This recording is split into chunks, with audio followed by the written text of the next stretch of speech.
Welcome to ma'am की class, जहाँ होती है टीचिंग इजी और इंटरेस्टिंग। अभी तक मेरे चैनल को सब्सक्राइब नहीं किया तो सब्सक्राइब कर लें। Let's learn in very easy way. चलो पढ़ें। आज की वीडियो में कक्षा 11 की भारतीय अर्थव्यवस्था का विकास जो पुस्तक है उसका अध्याय 2 स्टार्ट होने जा रहा है। आपने अध्याय 1 देखा होगा, मैं आशा करती हूँ। अगर नहीं देखा, मिस कर दिया, तो उसका लिंक मैं डिस्क्रिप्शन बॉक्स में दे रही हूँ, वो आप ज़रूर देख लीजिएगा। उस चैप्टर को देखने, उस वीडियो को देखने के बाद ये वीडियो जब आप देखेंगे तो आपको अच्छे से सारा सिनेरियो जो है वो समझ में आएगा। फिलहाल अध्याय 2 भारतीय अर्थव्यवस्था 1950 से 90 के बीच में किस तरह से किन योजनाएं बनी, योजनाओं का लक्ष्य क्या रहा, कृषि कैसी रही, उद्योग और व्यापार कैसा रहा, और व्यापार की नीति जो है यानी विदेशों से हमारे संबंध कैसे रहे, ये सारी चीज़ें हम भारतीय अर्थव्यवस्था यानी कि पहले अध्याय में हमने देखा स्वतंत्रता से पहले कैसी थी, उसके बाद स्वतंत्रता के बाद जब योजनाएं बनना स्टार्ट हुई 1950 से और 90 के बीच में कैसा पूरा भारतीय अर्थव्यवस्था हमारी रही, वो आज की वीडियो में हम देखेंगे। तो पूरी वीडियो बहुत ध्यान से देखिएगा और चलिए स्टार्ट करते हैं इसे। तो 2 वर्षों की ब्रिटिश शासन के बाद 15 अगस्त 1947 को जब देश आज़ाद हुआ तो वह देश नहीं था जो अंग्रेज़ों के आने से पहले था, यानी कि बिल्कुल उसे लूटा घसूटा जा चुका था। वह गरीब हो चुका था, कई मामलों में उसमें बाकी था विकास होना, और साथ ही साथ हमारे मन में एक डर था कि हमें अब बाहर के लोगों को अंदर नहीं आने देना है। तो इन सारे दृष्टिकोण से, इन सारे सिनेरियो में हमें एक नव निर्माण करना था, यानी कि देश का नव निर्माण किस तरह से हो, किस तरह से लोग ऐसे योजनाएं बनाएं कि जो कि सर्व कल्याण की हों, है ना। अब हमें सबका कल्याण देखना था, क्योंकि अंग्रेजों ने तो सबको बिल्कुल अविकसित कर दिया था, गरीब कर दिया था और यहाँ के संसाधन लूट डाले थे। तो यहाँ पर 2-3 हमारे सामने जो थे एक अर्थव्यवस्था के स्वरूप थे वो सामने आए।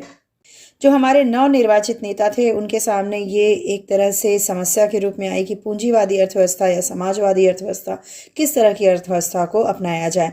यहाँ पे मैं बता दूं, पूंजीवादी अर्थव्यवस्था यानी कि निजी हाथों में होता है सब कुछ और यहाँ पर लाभ ही हमारा उद्देश्य होता है, और समाजवादी अर्थव्यवस्था पूर्ण रूप से सरकारी क्षेत्र में होता है। सारा जो भी निर्णय लेने होते हैं, जो भी अधिकार होते हैं वो सरकारी होते हैं। ये समाजवादी अर्थव्यवस्था होती है। इसमें क्या होता है, कल्याणकारी भावना होती है, ये लोगों की आवश्यकता के अनुसार यहाँ पर वितरण होता है, और और यहाँ पर वितरण कैसे होता है, क्रय क्षमता के अनुसार, यानी कि यहाँ पर आय उत्पादन होगा। जब अगर आपके पास मान लो कि पैसे हैं तो आप बाजार में खरीद सकते हो, लेकिन समाजवादी अर्थव्यवस्था में कल्याण की भावना से निःशुल्क सेवाएं दी जाती हैं। तो ये दोनों ही था दृष्टिकोण अर्थव्यवस्था का। अब जो नवनिर्वाचित हमारे नेता थे, नेहरू और अन्य नेताओं ने, चिंतकों ने मिलकर ये सोचा कि इन दोनों के बीच का रास्ता लिया जाए, क्योंकि ये भी अतिवादी हो जाएगा और समाजवादी अगर अर्थव्यवस्था ये भी अति हो जाएगी। तो भारत के विषय में, अगर भारत के विषय में पूर्व के जो भी इनके अनुभव थे, किस तरह से अंग्रेज आए, तो वो पूंजीवाद से डर चुके थे, लेकिन समाजवादी भी उन्हें थोड़ा सा ज़्यादा ही निरंकुश से लग रही थी कि समाजवादी अर्थव्यवस्था भी नहीं हो। तो भारत एक ऐसा समाजवादी समाज होगा, उन्होंने ये तय किया कि ऐसा समाजवादी समाज होगा जिसमें सार्वजनिक क्षेत्र एक सशक्त क्षेत्र होगा, जिसके अंतर्गत निजी संपत्ति और लोकतंत्र का भी स्थान होगा। ठीक, अब यहाँ क्या किया उन्होंने, इन दोनों को मिक्स कर दिया और ये नाम दिया मिश्रित अर्थव्यवस्था। इसमें क्या होता है कि निजी क्षेत्र भी होते हैं और लोकतंत्र भी होता है और समाजवादी चीज़ें भी होती हैं, यानी कि सरकार के अंदर में ये सारी चीज़ें कार्य भी करेंगी। तो हमारी भारत की जो अर्थव्यवस्था है वो मिश्रित अर्थव्यवस्था के रूप में विकसित होगी, ये निर्णय लिया गया। अब यहाँ पर सरकार तो होगी ही उच्च सीट पे, ठीक है, सबसे हायर सीट पे। सरकार क्या करेगी, योजना बनाएगी, और इस योजना के अंतर्गत जो है वह निजी क्षेत्र भी होंगे, सरकारी क्षेत्र भी होंगे। ओके, तो यहाँ पे निजी क्षेत्र, सरकारी क्षेत्र को इन योजनाओं के अंतर्गत ही उत्पादन करना पड़ेगा और कार्य करना पड़ेगा। तो यहाँ पे सीधी सी बात है कि निजी क्षेत्र इस योजना प्रयास का एक अंग बनेंगे, इसके लिए इनको प्रोत्साहन दिया जाएगा। इनके लिए भी योजनाओं पे उप योजनाएं बनाई जाएंगी। और औद्योगिक नीति प्रस्ताव जो है 1948 और भारत संविधान के नीति निर्देशक सिद्धांत का भी यही दृष्टिकोण था। ठीक, तो 1950 में शुरुआत हुई किस चीज की? योजना आयोग की स्थापना हुई 1950 में और योजना बनने की शुरुआत हुई। तो यहाँ पर योजना आयोग की स्थापना कैसे हुई? कब हुई? 1950 में हुई। और अध्यक्ष कौन होते हैं इसके? प्रधानमंत्री। ठीक, तो सबसे पहले नेहरू जी की अध्यक्षता में, प्रधानमंत्री की अध्यक्षता में योजना आयोग 1950 में इसकी स्थापना की गई। और ये योजना आयोग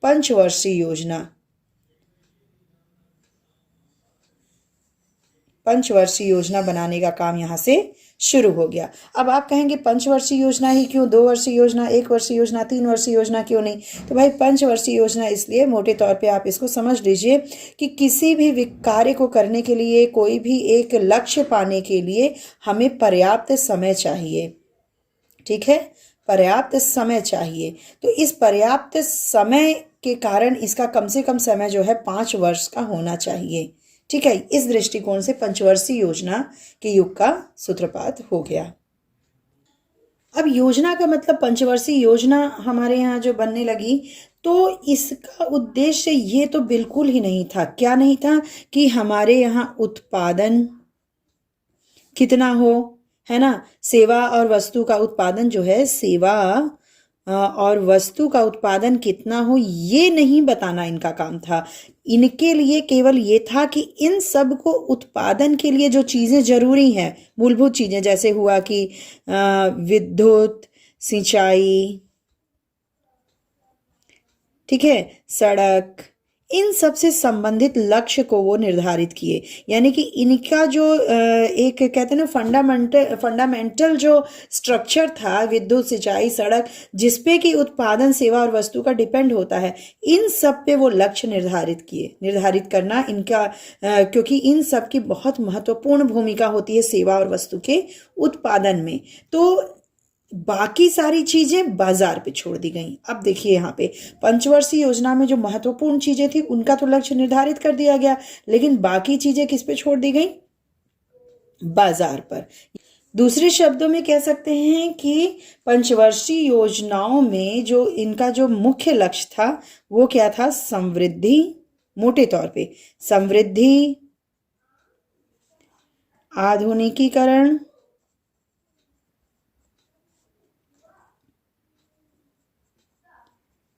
आत्मनिर्भरता और समानता, ये मूल उनके लक्ष्य थे। और इन सब को फुलफिल करने के लिए उसी की तरीके का ये हर पंचवर्षीय योजना में एक समान सा लक्ष्य बनाया जाता था। ठीक है, तो अब हम इसको एक एक करके समझेंगे कि क्यों, इसके अंतर्गत इन्होंने क्या क्या किया। पंचवर्षीय योजना में एक मुख्य प्रशांत चंद्र महालनोबिस, एक मुख्य सांख्यिकी विद थे। ये प्रशांत चंद्र महालनोबिस, इनका मुख्य योगदान था। और जो द्वितीय पंचवर्षीय योजना है, ये इन्होंने ही उसका विकासात्मक योजना में इनका महत्वपूर्ण योगदान रहा, द्वितीय पंचवर्षीय योजना में। तो और योजना का जो सही मायने में अगर देखा जाए तो द्वितीय पंचवर्षीय योजना से ही आरंभ हुआ पंचवर्षीय योजना का। पंचवर्षीय योजना के जो मुख्य लक्ष्य थे, जो कि सभी योजनाओं में इनको ध्यान में रखकर ही योजनाएं बनाई गई, जैसे समृद्धि, आधुनिकीकरण, आत्मनिर्भरता और समानता। अब एक एक करके इनका अर्थ हम जानते हैं। जैसे समृद्धि का क्या मतलब होता है? वस्तु और सेवाओं की उत्पादन क्षमता में वृद्धि। आर्थिक समृद्धि का जो प्रमाणिक माप है वो होता है जीडीपी, ग्रॉस डोमेस्टिक प्रोडक्ट। अब ये जीडीपी क्या है? जीडीपी किसी देश में एक वर्ष की अवधि में वस्तु और सेवाओं के उत्पादन का बाजार मूल्य होता है। ठीक है, तो जीडीपी जितना ज्यादा होगा, यानी इसके आकार में जितनी ज्यादा समृद्धि वृद्धि होगी, वही समृद्धि कहलाएगी। यानी कि मान लिया जाए जीडीपी एक केक है, तो इस केक के आकार में जब समृद्धि होगी तो ज्यादा से ज्यादा लोग इस केक का उपभोग करेंगे, है ना। जब एक केक छोटा है तो उसका कम लोग उपभोग कर पाएंगे। जब ये बढ़ेगा, इस केक का आकार आप बढ़ाते जाओगे तो ज्यादा से ज्यादा लोग इसको उपभोग कर सकते हैं। तो इसका मतलब क्या हुआ कि समृद्धि हो रही है। जब समृद्धि होती है तो जीडीपी बढ़ता है। जीडीपी के बढ़ने का सीधा तात्पर्य मतलब क्या है? समृद्धि का। और समृद्ध अगर कोई है, भारतीय जनता अगर समृद्ध है और समृद्धि हो रही है, तो यहाँ पे विविधतापूर्ण जीवन यापन कर सकते हैं लोग, और सेवाओं और वस्तुओं का ज़्यादा से ज़्यादा उपयोग कर सकते हैं, उपभोग कर सकते हैं, है ना। तो ये जो जीडीपी है ये कहाँ कहाँ से प्राप्त होता है, इसको देख लें तो आपको ज्ञात है ये प्राप्त हो सकता है कृषि से, उद्योग से और सेवा। ये तीनों जगह उत्पादन होता है। उत्पादन के क्षेत्र कृषि, उद्योग और सेवा। तो भाई इन क्षेत्र में अर्थव्यवस्था का जो ढांचा है वो अच्छा होना चाहिए, तभी यहाँ पर उत्पादन ज़्यादा से ज़्यादा होगा, है ना। तो कृषि का योगदान, अब यहाँ पे देखा जाए कि कृषि क्या है, तो हम जानते हैं स्वतंत्रता से पहले कृषि पे ही ज़्यादातर डिपेंड थे लोग, और स्वतंत्रता के बाद भी ये स्थिति थी। हमारा देश ही कृषि प्रधान है। तो कृषि के जो आधारभूत संरचना है उसमें सुधार हो, उसमें समृद्धि हो, उद्योग में की जो संरचना है उसमें सुधार हो, सेवा क्षेत्र की संरचना में सुधार हो। तो इन तीनों की जो फंडामेंटल स्ट्रक्चर है उसमें अगर सुधार होता है तो इन तीनों क्षेत्रों से जो जीडीपी आ रहा है, जो उत्पादन हो रहा है, उसमें सुधार होगा, और वही तो हमारी समृद्धि होती है। ठीक है। तो यहाँ पे क्या है कि सबसे बड़ा हमारा एम क्या है? समृद्धि। और समृद्धि को फुलफिल करने के लिए, इस लक्ष्य को पाने के लिए हम इसके मुख्य क्षेत्रों को देखते हैं, और इनके मुख्य क्षेत्रों में क्या आधारभूत संरचनाओं में परिवर्तन करना है और कितना इस पे व्यय करना है, खर्च करना है, ये सरकार देखेगी। ठीक। अब दूसरा है हमारा आधुनिकीकरण। आधुनिकीकरण का मतलब क्या हुआ कि वस्तु और सेवाओं के उत्पादन को बढ़ाने के लिए नई प्रौद्योगिकी को अपनाना। अब आधुनिकीकरण में नई प्रौद्योगिकी क्या है? जैसे कि नए बीजों का प्रयोग कर सकते हैं, नए मशीनों का प्रयोग कर सकते हैं, उद्योग में नई नई मशीनें, नई नई तरह की मशीनें ला सकते हैं जो कम समय में ज़्यादा उत्पादन करें। और दूसरा है सामाजिक दृष्टिकोण में परिवर्तन। भाई केवल नई प्रौद्योगिकी से काम नहीं चलेगा, ये भी हमें देखना है कि जैसे ये भारत अगर है तो उसकी आधी आबादी बैठी न रह जाए। आधी आबादी का मतलब महिलाओं से है। तो पहले क्या था दृष्टिकोण की महिलाएं बाहर नहीं निकलेंगी, कार्य नहीं करेंगी, लेकिन इस दृष्टिकोण में भी परिवर्तन लाना होगा। तो यानी कि लड़कियों की शिक्षा, बालिका शिक्षा हुआ, महिलाओं को आगे लाना, प्रशिक्षित करना, ये सब कार्य भी थे। तो ऐसे क्या होगा, पूरा का पूरा भारत जो है, पूरा का पूरा देश वो कार्य में लगेगा, और इससे क्या होगा भाई? उत्पादन बढ़ेगा। तो आधुनिकीकरण में हमें नई प्रौद्योगिकी के साथ साथ सामाजिक दृष्टिकोण में परिवर्तन भी लाने का लक्ष्य रखना पड़ा। तीसरा हमारा मुख्य लक्ष्य था आत्मनिर्भरता। भाई हम इतने दगे हुए थे, मतलब इतने झेले हुए थे अंग्रेजों से, कि हमें फिर से तो परतंत्र बनना नहीं था। तो पहली जो कुछ योजनाएं थी, लगभग 7 पंचवर्षीय योजना तक, हमारा उद्देश्य क्या था कि हम आयात से बचें, और उन वस्तुओं के, विशेषकर आयात से, जिसका देश में ही उत्पादन संभव था। ये था कि देश में हम उन चीज़ों को बना सकते हैं, तो क्यों हम उसे आयात करें? इससे आयात से क्या होगा, हमारा पैसा भी बाहर जाएगा और दूसरे की हस्तक्षेप भी हमारे देश में बढ़ सकता है। ठीक है। तो इस नीति को खास करके हम लोगों ने खाद्यान्न पर, जो अन्य देशों पर निर्भरता थी खाद्यान्न के लिए, उसको कम करना था। क्यों? क्योंकि ये तो भाई विरोधाभास था कि हमारा देश है कृषि प्रधान, और कृषि प्रधान देश को खाद्यान्न आयातित करना पड़ रहा है दूसरे देश से। चौथा है और सबसे प्रमुख हमारा जो लक्ष्य था, पंचवर्षीय योजना का जो लक्ष्य था, वो था समानता का।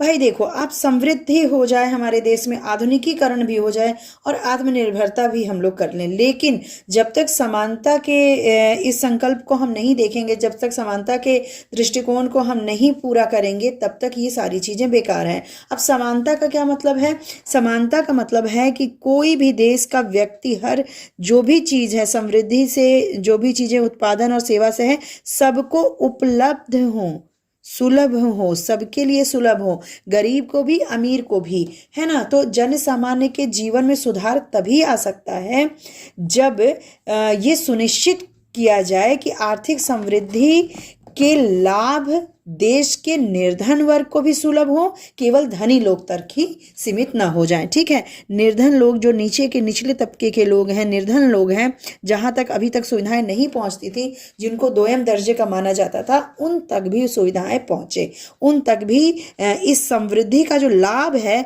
वो उन तक भी पहुंचे, तो फिर समानता होगी। जैसे कि अच्छा भोजन हुआ, आवास हुआ, शिक्षा, स्वास्थ्य सेवाएं और इस तरह की मूलभूत आवश्यकताओं को ये गरीब लोग भी पूरा कर सकें। ठीक है, और धन संपत्ति का जो वितरण है वो भी असमान तरीके से ना हो। ठीक, तो समानता तो मुख्य है। तो हमने क्या देखा, पंचवर्षीय में जो मुख्य लक्ष्य थे समृद्धि के, आधुनिकीकरण के, आत्मनिर्भरता के और समानता के, इन 4 लक्ष्यों को लेकर के पंचवर्षीय योजना में योजनाएं बनाई गई। ठीक, और इसका जो क्षेत्र था वो क्या था, कृषि, उद्योग और सेवा। तो अब हम देखते हैं कि कृषि में, उद्योग में और सेवा में किस तरह से शुरुआती जो पंचवर्षीय योजनाएं थी, लगभग 7 सालों की योजनाएं को हम देखेंगे कि प्रथम 7 पंचवर्षीय योजनाओं में किस प्रकार से इन 4 लक्ष्यों को प्राप्ति का प्रयास किया गया, इन 4 लक्ष्यों को किस तरह से इन योजनाओं में और इन क्षेत्रों के संदर्भ में प्राप्त किया गया। अब कृषि की बात करें तो अंग्रेजों के औपनिवेशिक काल में न तो समृद्धि हुई, न समानता रह गई थी और न ही स्वामित्व था, यानी कि अपनी भूमि पे इस किसान का न तो स्वामित्व था, न तो पूरे देश में कृषि ऐसी थी कि समानता रहे। बहुत सारे ऐसे बड़े बड़े किसान थे, जमींदार थे, जिसके जो पूरी जमीन को हथियाए हुए थे और जो स्वयं जमीन का मालिक था वो रो रहा था, यानी कि उसके पास खुद की जमीन नहीं थी, दूसरे पे मजदूरी करता था। और इस तरह से न तो उन्नत बीज देखे गए, न उर्वरक देखे गए, न सिंचाई की व्यवस्था देखी गई, तो समृद्धि भी नहीं हुई थी, यानी कि समृद्धि दर बहुत ही कम हो गई थी अंग्रेजों के शासनकाल में। और ऐसी स्थिति थी कि ठीक स्वतंत्रता के बाद तो हमें यूएसए से, यानी कि संयुक्त राज्य अमेरिका से अनाज का आयात करना पड़ता था। आप खुद सोचिए कि हमारा देश कृषि प्रधान देश है, यहाँ इतने खेती है, इतनी बड़ी संख्या में जो प्रतिशत है वो खेती पे निर्भर है, लेकिन फिर भी हमें आयात करना पड़ रहा है, कहाँ से, यूएसए से, है ना। तो भाई ये सारे जो विरोधाभास है और ये जो सारे हमारी जो कृषि में विकास की इतनी निम्न जो दर थी, वो सब क्यों थी, अंग्रेजों के कुशासन के कारण। ऐसे नियम उस समय थे, जमींदारी प्रथा और इतनी कुप्रथाएं थी कि, और इनका जो व्यू था, इनका जो मतलब कि एक योजना ही नहीं थी कृषि को लेकर के। तो इन सब का क्या था, हमने अभी पिछले ही अध्याय में पढ़ा कि कृषि में ना तो समृद्धि रही, न समानता रही। तो भाई अब ये भी एक बड़ा चैलेंज था उस समय के चिंतकों के सामने कि कैसे अब कृषि को उस पे स्टैंड किया जाए, यानी जो जो चीज़ें कमियां थे उन चीज़ों को लेकर के वो चलते हैं और फिर कृषि में कैसे सुधार किया जाए उसके लिए वह कुछ नियम, योजनाएं, नियोजन ये बनाते हैं। स्वतंत्रता के बाद जब नीति निर्माताओं ने इन सारे मुद्दों पे विचार किया तो उन्होंने जो भी नियम, योजनाएं बनाई उसको हम भूमि सुधार और हरित क्रांति, इस तरह 2 भागों में बांट करके देख सकते हैं। अब भैया भू सुधार क्या है, इसको भी हम इस 3 बिंदुओं में देख सकते हैं। जैसे भू सुधार में जोतों के स्वामित्व में अंतर है कि किसान स्वयं ही स्वामी होगा अपनी जमीन का। जैसे पहले क्या था, जमींदार, ठीक है, जमींदार जो थे वो सारी जमीन हड़पे हुए हैं, उन किसानों को वो जमीन फिर से वापस मिल गई, यानी कि किसान जो थे वो मालिक हो गए अपनी जमीन के, स्वयं मालिक हो गए। अब देखिए जब स्वामित्व में अंतर आ गया तो ये जो किसान था अब मजदूर की भांति काम नहीं करेगा अपने खेत पे मालिक की भांति काम करेगा, और जब मालिक की भांति काम करेगा तो उस खेती को बढ़ाने के सारे उपाय करेगा। भाई जब तक मजदूर की तरह काम करेंगे तो मजदूर की तरह क्या होता है, बस दिन भर काम किए, बिना बेमन के काम किए और चले आए शाम को, अब जो मजदूरी मिली उससे भरपाई करने, पेट भरना है। लेकिन जब मालिक बन जाते हैं अपने ही भूमि के किसान, तो इससे क्या होता है कि कृषि की पैदावार भी बढ़ने की और सुधरने की चांसेस रहते हैं ज़्यादा।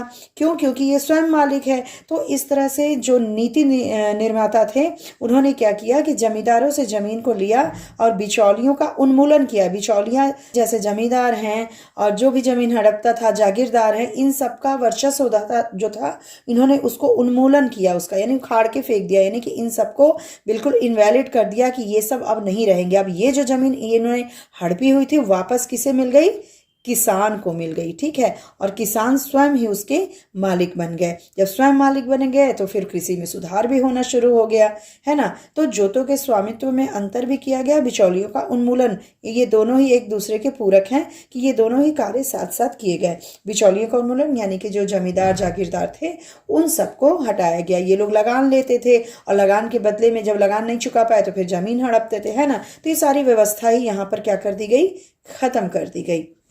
और फिर है भूमि की अधिकतम सीमा का निर्धारण, यानी वही बात कि किसी एक किसान के पास मान लीजिए इतनी भूमि है और वहीं दूसरे किसान के पास इतनी बड़ी भूमि है, तो ये जो है एक निश्चित सीमा अधिकतम कितनी होनी चाहिए भूमि, उसका निर्धारण कर दिया गया कि भैया इससे ज़्यादा भूमि आपके पास नहीं रहेगी, क्योंकि जाहिर है कि ये वाली जो भूमि है वो हड़पी हुई होगी, इससे ज़्यादा आपके पास कोई भूमि नहीं रहेगी और ये जो बचा हुआ है फिर इसके पास बराबर। यहाँ पे क्या उनकी मंशा थी उस समय के नेताओं की कि भाई बराबर समानता हो जाए, कि ये यहाँ हो जाए और ये जो अधिकतम सीमा है वो निर्धारित हो जाए कि एक सीमा के बाद आप भूमि नहीं अपने पास रख सकते, उस पर सरकारी हस्तक्षेप होगा, जो हो जाएगा और सरकार हस्तक्षेप करके उसको बांट देगी, ठीक है। तो ये तीनों बिंदुओं पर उन्होंने भूमि सुधार को चलाने की कोशिश की। और यहाँ पे जोतों के स्वामित्व में अंतर और बिचौलिया का उन्मूलन में तो काफी वो मतलब कि जो नीति निर्माता थे और उस समय के जो नियम बने थे वो काफी सक्सेसफुल रहे। लेकिन जैसे कि भूमि की अधिकतम सीमा का निर्धारण, इसमें क्या था कि इनकी तो मंशा थी कि भू स्वामित्व का संकेंद्रण कम कर दिया जाए, यानी कि सेंट्रलाइजेशन जो है कि एक ही के पास बहुत ज़्यादा भूमि है इसको कम कर दिया जाए। लेकिन जमींदारों ने यहाँ फेर बदल करके, जमींदार क्या थे, धोखेधड़ी से और फेर बदल करके क्या कर लेते थे, ये जमीन फिर भी इसमें बहुत मशक्कत हुई और ये बहुत हद तक सफल नहीं हो पाया, क्योंकि जमींदार अपने रिश्ते नातेदारों के नाम पर ही जमीन करवा लेते थे, है ना, और जमीनों का मालिक होने का दावा करते थे, ठीक। तो इससे क्या हुआ कि जो बड़े किसान थे वो तो अपनी ज़मीन ले लिए, वो कानूनी और न्यायालयिक जो चीज़ें थी वो करके ज़मीन ले लिए, लेकिन जो छोटे भूमिहीन श्रमिक थे उनको कोई लाभ नहीं हुआ इससे, भूमि के अधिकतम सीमा के निर्धारण से। क्यों? क्योंकि भाई ये जो जमींदार थे ना, जमींदार जो थे वो कोर्ट चले जाते थे, कोर्ट में इसको दावा करते थे कि नहीं ये भूमि हमारी ही है और ये भूमि केवल अकेले मेरी नहीं है, मेरे परिवार में इतने इतने सदस्य हैं उनके नाम की है, सब अपना अपना। तो इस तरह से वो कानूनी दांव पेच लगा करके ये जमीन बंटने नहीं देते थे, वो स्टे करा देते थे, ठीक है। तो ये सारी चीज़ों से होता क्या था कि जो निर्धन श्रमिक हैं, भूमिहीन है जो, उनको कोई लाभ नहीं मिलता था। तो ये जो भूमि के अधिकतम सीमा का निर्धारण, इसमें बहुत ज़्यादा सफलता नहीं मिल पाई। सफलता किस में मिल पाई? स्वामित्व, ये तो जोतों के स्वामित्व में अंतर जो किया गया, इससे क्या हुआ, और बिचौलियों का उन्मूलन किया गया, जमींदारी प्रथा हटा दी गई और जागीरदारी प्रथा हटा दी गई। इससे क्या हुआ कि लगभग 200 लाख काश्तकार जो हैं वो गवर्नमेंट से सीधे संपर्क में आ गए, ठीक है, गवर्नमेंट से सीधे संपर्क में आ गए और जमींदार के शोषण से मुक्त हो गए। समझ रहे हैं? 200 लाख काश्तकार बिचौलियों के उन्मूलन से क्या हुआ, सीधे गवर्नमेंट से उनकी बातचीत होने लगी, यानी गवर्नमेंट के जो भी नियम और योजनाएं थी वो इनका लाभ इनको लगभग 200 लाख काश्तकारों को मिलने लगा। तो यहाँ पे हमने क्या देखा कि जोतों का स्वामित्व का अंतर और जो बिचौलियों का उन्मूलन था वो काफी हद तक सफल रहा, लेकिन भूमि का अधिकतम सीमा का निर्धारण ये काफी हद तक असफल रहा, ठीक है। तो इस तरह से भू सुधार किए गए। अच्छा, भूमि की अधिकतम सीमा का निर्धारण जो है वो केरल और पश्चिम बंगाल, यहाँ की जो प्रांतीय सरकारें थी ना वो काफ़ी इस पर ध्यान दिया उन्होंने, और यहाँ पर काफ़ी हद तक ये चीज़ जो है, ये नीति जो है वो सफल रही। लेकिन दूसरे प्रांत में इतना ध्यान नहीं दिया प्रांतीय सरकारों ने, और फिर कानून में भी दाव पेच थे जिसका फायदा जमींदारों ने उठा लिया। तो केरल और बंगाल में ये कहा जा सकता है कि विशेष सफलता मिली इस नीति को, भूमि की अधिकतम सीमा के निर्धारण की नीति को, लेकिन बाकी प्रांतों में इस तरह की सफलता नहीं मिल पाई। भू सुधार की दिशा में दूसरा जो पॉइंट था वो था हरित क्रांति, ये दूसरा फैक्टर है। और हरित क्रांति क्या है, देखिए उस समय जो 75% जो जनसंख्या थी वो किस पर डिपेंड थी, कृषि पे डिपेंड थी। और ये बहुत जरूरी हो गया था कि कृषि का सुधार किया जाए, क्योंकि ये जनसंख्या अगर कृषि समृद्धि नहीं पा रही है तो ये जनसंख्या भी गरीबी में ही जिएगी। तो इसके लिए बहुत ज़रूरी था कि हमारे कृषि प्रधान देश में कृषि जो है वो अच्छी हो जाए। तो इसके लिए क्या किया गया, उच्च पैदावार वाली किस्मों के बीज, जो हाई यील्ड वैरायटी के जो बीज होते हैं उनका प्रयोग किया गया, खासकर गेहूं और चावल के लिए। ठीक है, तो उच्च पैदावार वाली किस्मों के बीज का जो है वो तो प्रयोग किया गया। साथ ही इसके लिए क्या जरूरी था, इन बीजों को होने के लिए सिंचाई की जरूरत थी, उर्वरक की जरूरत थी, है ना। और मानसून का स्तर भी यहाँ इतना अच्छा तो था नहीं, तो किसान को भी कठिनाई होती थी। तो इसके लिए एक फंडामेंटल या फिर एक आधारभूत संरचना भी होनी चाहिए थी, कीटनाशक, है ना। ये सब इतनी ऐसी चीज़ें थी जो कि आप केवल एक HYV बीजों का प्रयोग तो आप कर रहे हो, लेकिन साथ ही साथ सिंचाई, उर्वरक, कीटनाशक, इस पे भी ध्यान देने की ज़रूरत थी। ठीक है, तो इसके लिए भी काफ़ी प्रयास किए गए। और हरित क्रांति के पहले चरण, जब हरित क्रांति का प्रयोग होने लगा, यानी कि हाई यील्ड वैरायटी की बीजों का प्रयोग होने लगा, तो जो पहले से अमीर स्टेट थे, है ना, जैसे हुए आपके पंजाब, आंध्र प्रदेश, तमिलनाडु, है ना, इस तरह के जो अमीर समृद्ध जिले थे, समृद्ध राज्य थे, उन्होंने तो इस पे सफलता पाई, हरित क्रांति करके काफ़ी उनकी पैदावार बढ़ी। लेकिन बाकी के राज्यों में इसको थोड़ा सा कम इसका लाभ मिल पाया।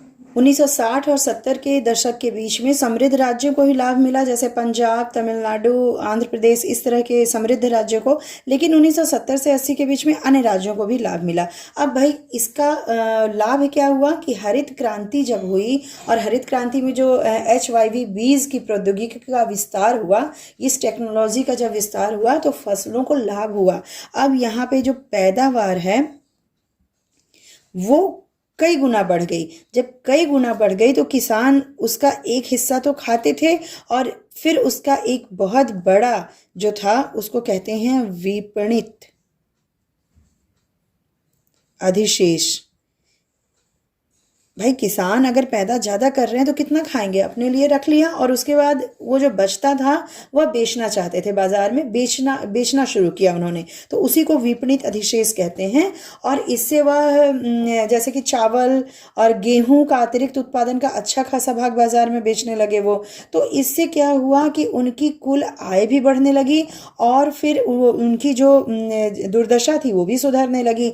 और हरित क्रांति में क्या हुआ, सरकार जो है पर्याप्त खाद्यान्न प्राप्त करके सुरक्षित स्टॉक बनाने लगी।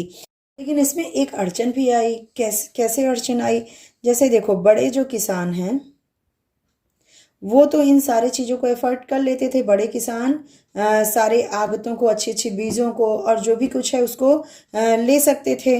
लेकिन जो छोटे किसान हैं वो उन बीजों को और जो भी सिंचाई की व्यवस्था, उर्वरक या कीटनाशक है, उनकी भी जरूरत पड़ती थी, वो ये नहीं ले पाते थे। तो बड़े किसान तो और समृद्ध होते गए हरित क्रांति से, लेकिन छोटे किसान और भी ज़्यादा, इनके बीच की जो एक खाई थी ना वो और ज़्यादा होने लगी।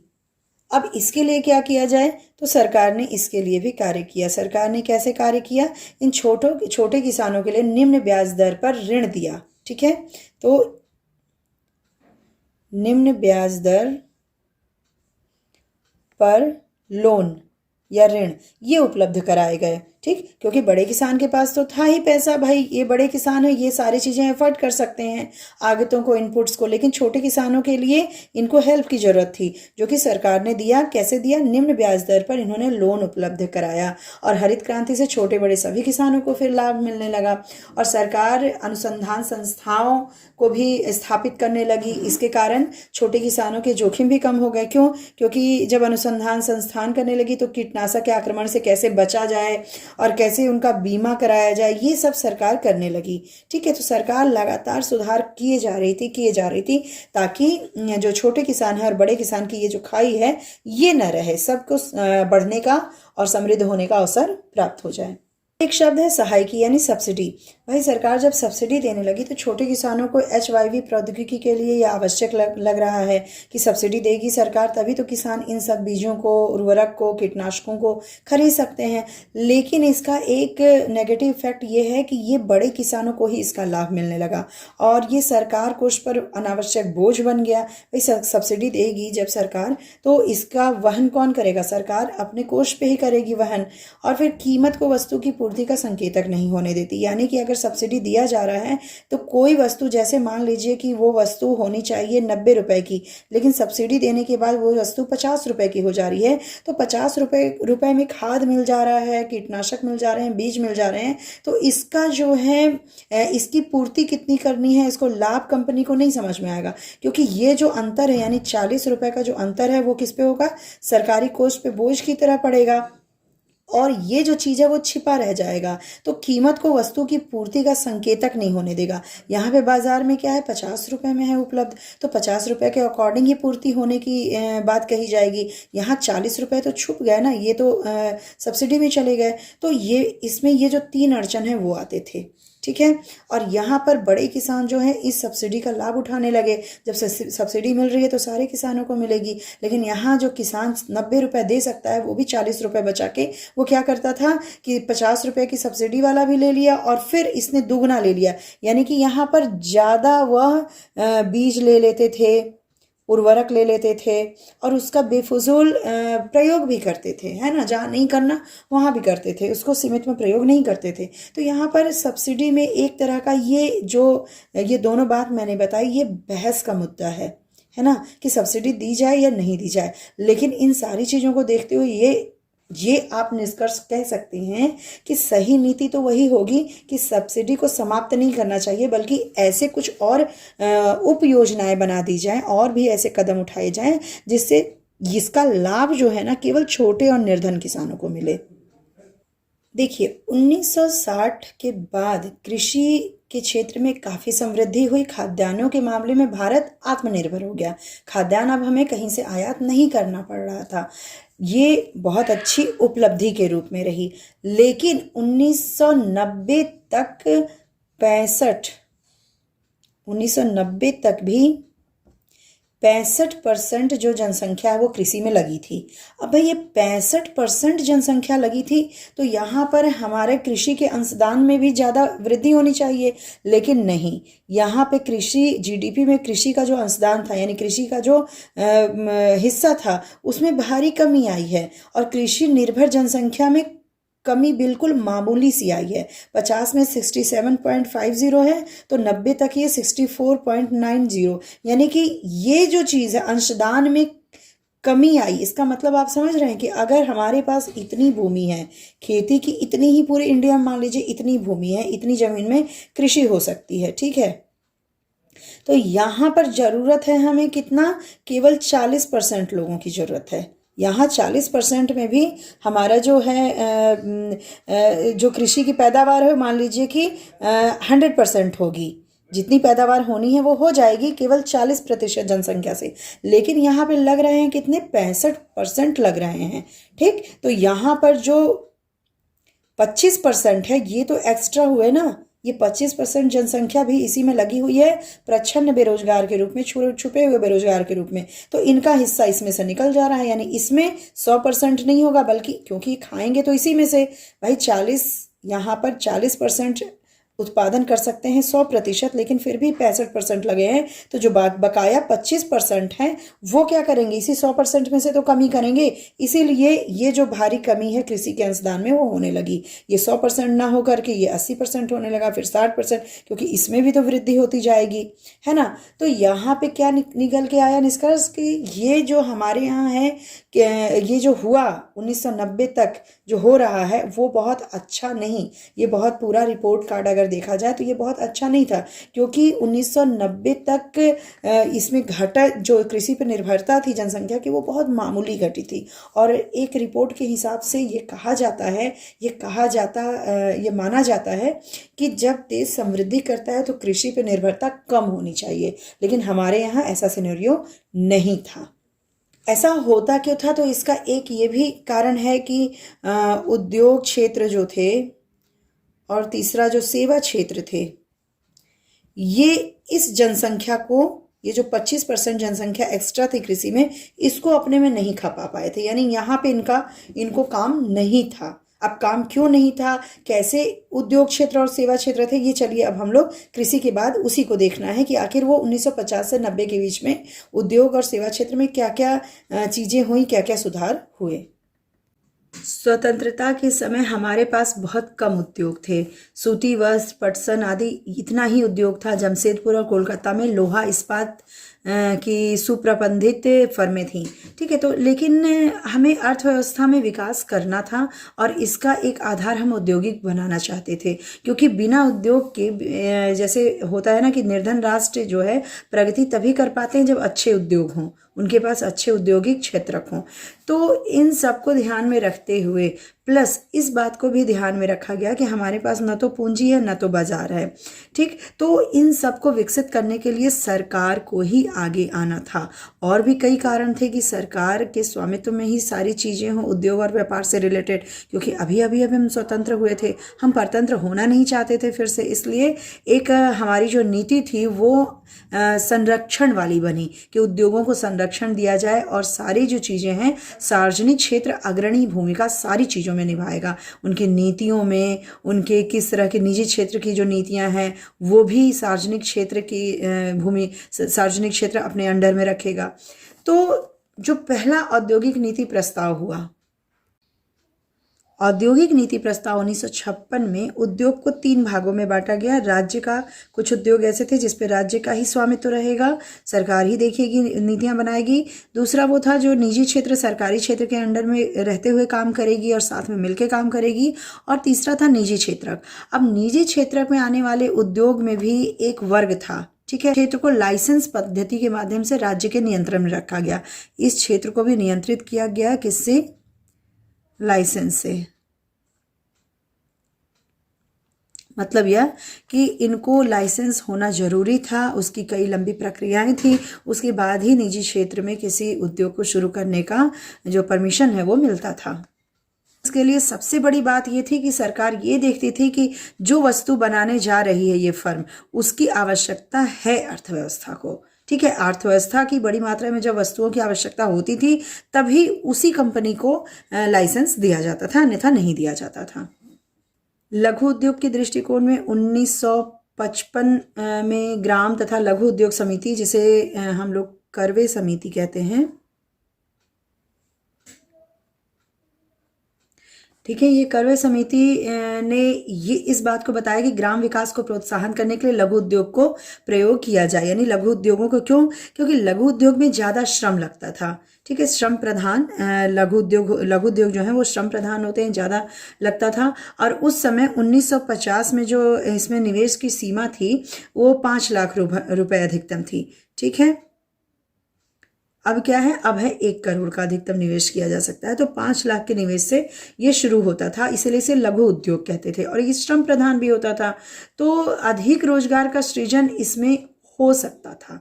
ठीक है, इस बात को ध्यान में रख के इसके लिए एक संरक्षित सी नीतियां बनाई गई, इसको संरक्षण देने की नीतियां बनाई गई। ठीक है, क्योंकि ये बड़े औद्योगिक फर्मों से प्रतियोगिता कंपटीशन नहीं कर सकते थे। तो एक तरह से जैसे छोटे पौधे को संरक्षण दिया जाता है, तो सरकार ने इन तरह के उद्योगों को संरक्षण दिया।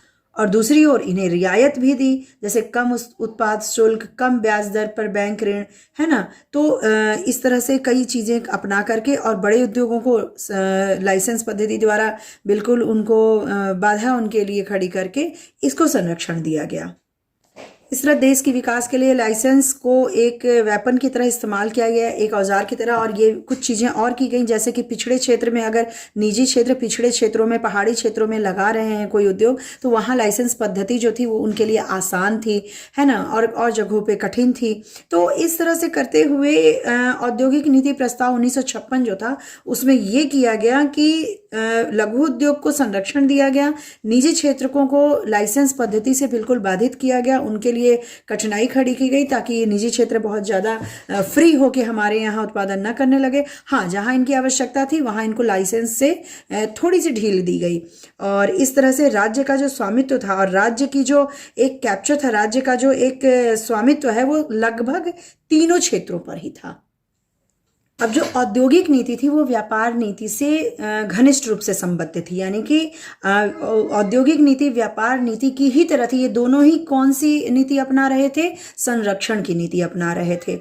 ठीक है, तो पहले के जो 7 पंचवर्षीय योजना, उसमें हमारा जो व्यापार था, जो विदेशों से व्यापार था, वो अंतर्मुखी था, यानी कि हम आयात प्रतिस्थापन की नीति के तहत काम कर रहे थे।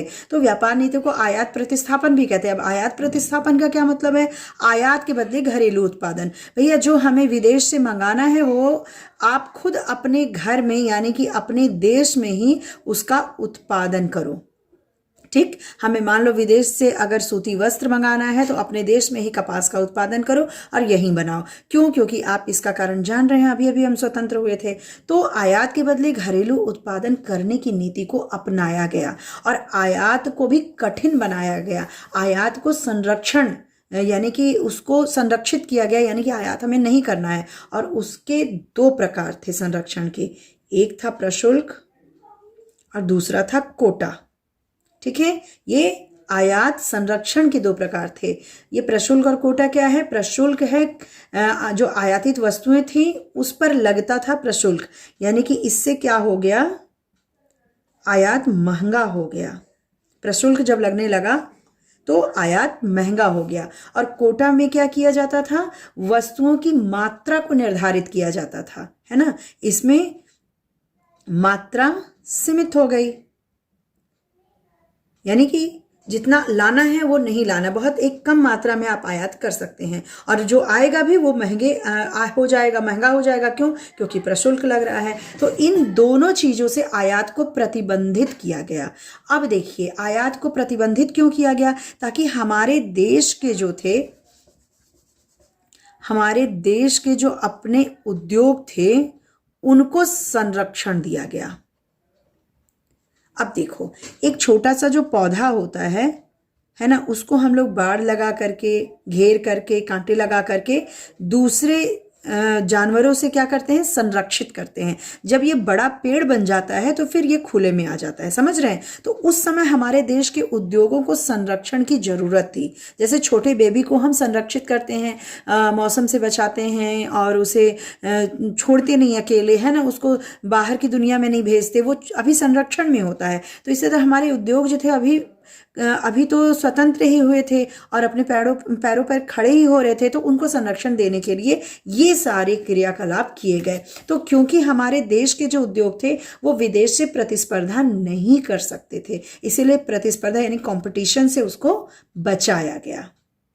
तो 1950-51 से 1990-91 यानी प्रथम की 7 जो पंचवर्षीय योजनाएं थी उस काल में जो चीज़ें हुई, अच्छी चीज़ें हुई, विविधतापूर्ण उद्योग हो गए, हमारे उद्योग विकसित होने लगे, अब विविधतापूर्ण हो गए। हरित क्रांति के द्वारा खाद्यान्न पे हमारी आत्मनिर्भरता हो गई, जमींदारी प्रथा का उन्मूलन हो गया, बिचौलियों का उन्मूलन हो गया। लेकिन दूसरी ही तरफ ये बात है, इधर तो हम प्रसन्न हो गए भैया, इधर हो गए अति सरकारी नियमन होने लगा, रूल्स रेगुलेशन, सरकार का हस्तक्षेप बहुत ज़्यादा हो गया। इससे क्या हुआ? गुणवत्ता में सुधार की प्रेरणा ही नहीं मिली उद्योगों को।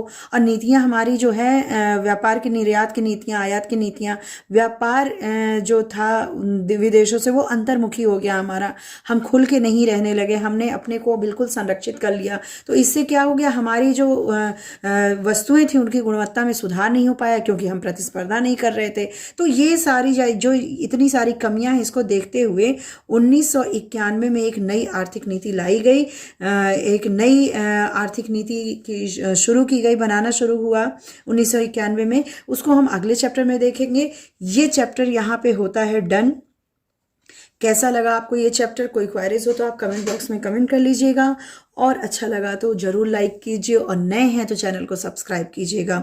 चलिए मिलते हैं अपने अगले वीडियो में। 1991 में क्या हुआ ये देखते हैं। तब तक goodbye and take care.